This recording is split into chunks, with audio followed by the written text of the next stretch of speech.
ಎಲ್ರಿಗೂ ನಮಸ್ಕಾರ. ಯೂನಿಕಾರ್ನ್ ಅಂತ ಕೇಳಿದ ತಕ್ಷಣ ನಮ್ಗೆಲ್ಲ ನೆನಪಾಗೋದು ಒಬ್ಬ ಅಸಾಮಾನ್ಯ ಸೂಪರ್ ಟ್ಯಾಲೆಂಟೆಡ್ ವ್ಯಕ್ತಿ ಅಲ್ವಾ? ಆದ್ರೆ ಆ ಸೂಪರ್ ಪವರ್ ಒಬ್ಬ ವ್ಯಕ್ತಿಯ ಬದಲು ಇಡೀ ಟೀಮ್ನಲ್ಲೇ ಇದ್ರೆ ಹೇಗಿರುತ್ತೆ? ಹೌದು, ಒಂದು ಇಡೀ ತಂಡವೇ ಯೂನಿಕಾರ್ನ್ ಆಗೋಕೆ ಸಾಧ್ಯನಾ? ಬನ್ನಿ ಈ ಇಂಟ್ರೆಸ್ಟಿಂಗ್ ಕಾನ್ಸೆಪ್ಟ್ ಬಗ್ಗೆ ಮಾತಾಡೋಣ. ಸರಿ, ಶುರು ಮಾಡೋಕ್ ಮುಂಚೆ ಒಂದು ಸಿಂಪಲ್ ಆದ್ರೆ ತುಂಬಾ ಇಂಪಾರ್ಟೆಂಟ್ ಪ್ರಶ್ನೆ. ಒಂದು ಗ್ರೇಟ್ ಟೀಮ್ ಅನ್ನೋದು ಅದು ಅದೃಷ್ಟದಿಂದ ಸಿಗುತ್ತಾ ಅಥವಾ ಅದನ್ನ ಕಷ್ಟಪಟ್ಟು ಕಟ್ಟಬೇಕಾ? ಯೋಚನೆ ಮಾಡಿ, ಯಾಕಂದ್ರೆ ಈ ಪ್ರಶ್ನೆಗೆ ಸಿಗೋ ಉತ್ತರ ನಮ್ಮ ಇಡೀ ಪರ್ಸ್ಪೆಕ್ಟಿವ್ ಅನ್ನೇ ಬದಲಾಯಿಸಬಹುದು. ಜನ್ಕ್ಯಾಮ್ ತಮ್ಮ ಪುಸ್ತಕದಲ್ಲಿ ಇದಕ್ಕೆ ಉತ್ತರ ಕೊಡ್ತಾರೆ.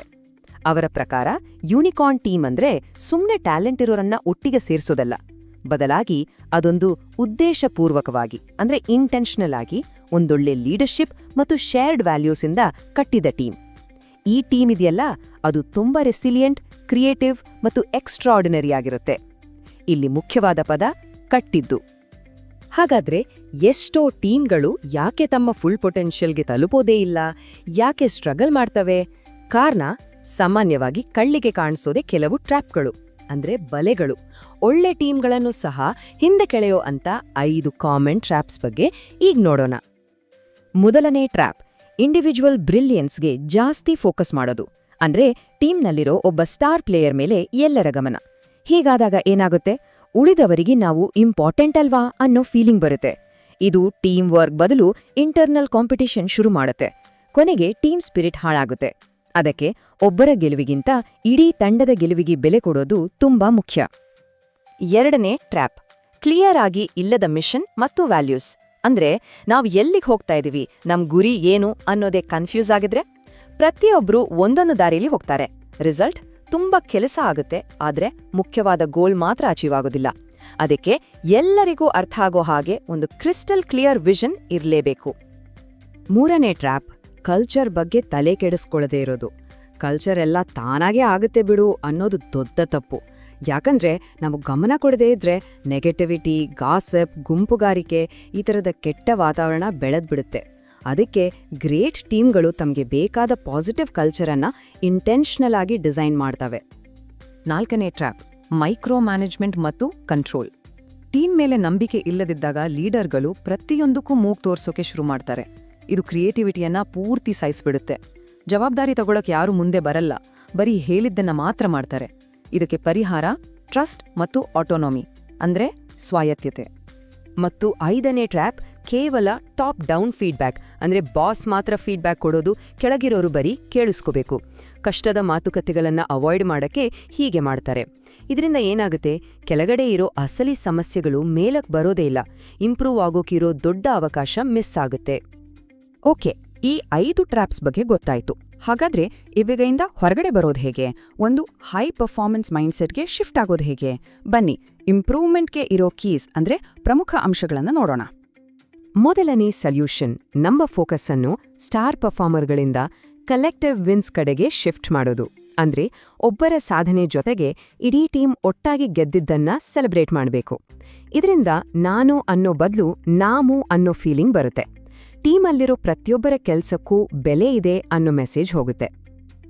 ಎರಡನೇ ಸೊಲ್ಯೂಷನ್, ವ್ಯಾಲ್ಯೂಸ್ ಅನ್ನೋದು ಬರೀ ಗೋಡೆ ಮೇಲಿರೋ ಪೋಸ್ಟರ್ ಆಗ್ಬಾರ್ದು, ಅದು ನಮ್ಮ ದಿನನಿತ್ಯದ ಕೆಲಸದಲ್ಲಿ ಕಾಣಬೇಕು. ಅಂದ್ರೆ ಹೈರಿಂಗ್ ಮಾಡೋದ್ರಿಂದ ಹಿಡಿದು ಮೀಟಿಂಗ್ಸ್ಗಳಲ್ಲಿ ಡಿಸಿಷನ್ ತಗೊಳ್ಳೋವರೆಗೂ ಆ ವ್ಯಾಲ್ಯೂಸ್ ನಮ್ಮನ್ನ ಗೈಡ್ ಮಾಡಬೇಕು. ಉದಾಹರಣೆಗೆ ಟ್ರಾನ್ಸ್ಪರೆನ್ಸಿ ನಮ್ಮ ವ್ಯಾಲ್ಯೂ ಆದ್ರೆ ಅದನ್ನ ನಮ್ಮ ಮೀಟಿಂಗ್ಸ್ಗಳಲ್ಲಿ ಹೇಗೆ ತೋರಿಸ್ತೀವಿ, ಆಗ ತಾನೇ ಅದಕ್ಕೊಂದು ಬೆಲೆ.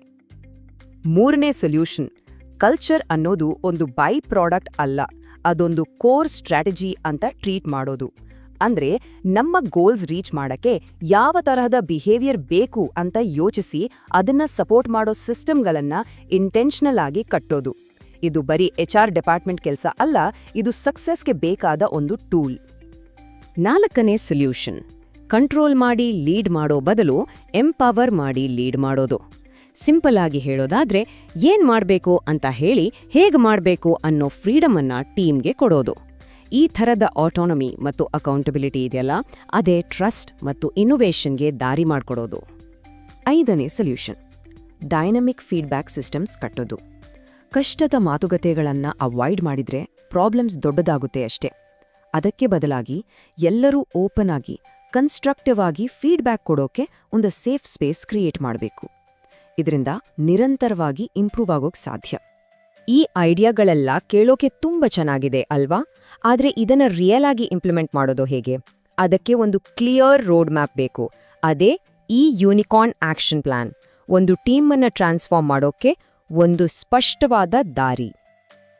ಸೊ ಈ ಯೂನಿಕಾರ್ನ್ ಆಕ್ಷನ್ ಪ್ಲಾನ್ ಒಂದು 5 ಸ್ಟೆಪ್ ಜರ್ನಿ ಇದ್ದಾಗೆ. ಸ್ಟೆಪ್ 1, ನಮ್ಮ ಯೂನಿಕಾರ್ನ್ ವ್ಯಾಲ್ಯೂಸ್ ಯಾವುದು ಅಂತ ಡಿಫೈನ್ ಮಾಡೋದು. ಸ್ಟೆಪ್ 2, ವಿಷನ್ ಮತ್ತೆ ರೋಲ್ಸ್ ಅನ್ನ ಅಲೈನ್ ಮಾಡೋದು. ಸ್ಟೆಪ್ 3, ಎಂಪವರ್ಮೆಂಟ್ ಮತ್ತು ಅಕೌಂಟಬಿಲಿಟಿ ತರೋದು. ಸ್ಟೆಪ್ 4, ಕಲ್ಚರ್ ರಿಚುವಲ್ಸ್ ಅಂದ್ರೆ ಸಾಂಸ್ಕೃತಿಕ ಆಚರಣೆಗಳನ್ನ ಕ್ರಿಯೇಟ್ ಮಾಡೋದು.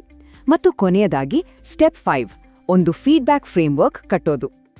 ಮೊದಲ 2 ಸ್ಟೆಪ್ಸ್ ಅನ್ನ ಸ್ವಲ್ಪ ಡೀಟೇಲ್ ಆಗಿ ನೋಡೋಣ. ವ್ಯಾಲ್ಯೂಸ್ ಡಿಫೈನ್ ಮಾಡೋದು ಅಂದ್ರೆ ಸುಮ್ಮನೆ 4 ವರ್ಡ್ಸ್ ಪಿಕ್ ಮಾಡೋದಲ್ಲ. ಟೀಮ್ ಜೊತೆ ಕೂತು ಆ ವ್ಯಾಲ್ಯೂಸ್ ನಮ್ಮ ದಿನನಿತ್ಯದ ಕೆಲಸದಲ್ಲಿ ಹೇಗೆ ಕಾಣಬೇಕು ಅಂತ ಡಿಸೈಡ್ ಮಾಡೋದು. ಆಮೇಲೆ ವಿಷನ್ ಮತ್ತು ರೋಲ್ಸ್ ಅಲೈನ್ ಮಾಡೋದು. ಅಂದ್ರೆ ನಮ್ಮ ಟೀಮ್ನ ನಾರ್ತ್ ಸ್ಟಾರ್ ಯಾವುದು ಅಂತ ಫಿಕ್ಸ್ ಮಾಡಿ ಆ ಗುರಿ ಮುಟ್ಟೋಕೆ ಪ್ರತಿಯೊಬ್ಬರ ಕಾಂಟ್ರಿಬ್ಯೂಷನ್ ಏನು ಅನ್ನೋದನ್ನ ಕ್ಲಿಯರ್ ಮಾಡೋದು. ಉಳಿದ 3 ಸ್ಟೆಪ್ಸ್.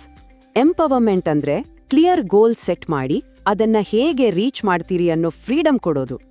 ಕಲ್ಚರಲ್ ರಿಚುವಲ್ಸ್ ಅಂದ್ರೆ ಚಿಕ್ಕ ಚಿಕ್ಕ ಆಚರಣೆಗಳು.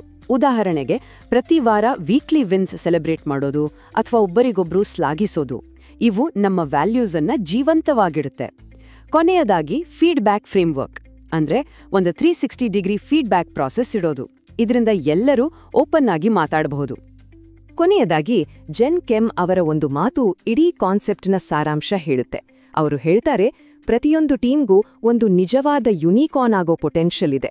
ಅದನ್ನ ನಾವು ಇಂಟೆನ್ಷನಲ್ ಆಗಿ ಕಟ್ಟಿದ್ರೆ ಮಾತ್ರ. ಆ ಇಂಟೆನ್ಷನಲ್ ಅನ್ನೋ ಪದದಲ್ಲೇ ಎಲ್ಲ ಇದೆ.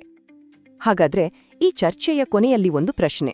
ಒಂದು ಟೀಮ್ನ ಡಿಎನ್ಎನೇ ಬದಲಾಯಿಸೋ ಶಕ್ತಿ ಇರೋ ಆ ಒಂದು ಇಂಟೆನ್ಷನಲ್ ರಿಚುವಲ್ ಅಂದ್ರೆ ಉದ್ದೇಶಪೂರ್ವಕ ಆಚರಣೆ ಯಾವುದಾಗಿರಬಹುದು? ಈ ಪ್ರಶ್ನೆಯ ಬಗ್ಗೆ ಯೋಚನೆ ಮಾಡ್ತಾ ಇರಿ. ಮುಂದಿನ ಸಂಚಿಕೆಯಲ್ಲಿ ಮತ್ತೆ ಸಿಗೋಣ.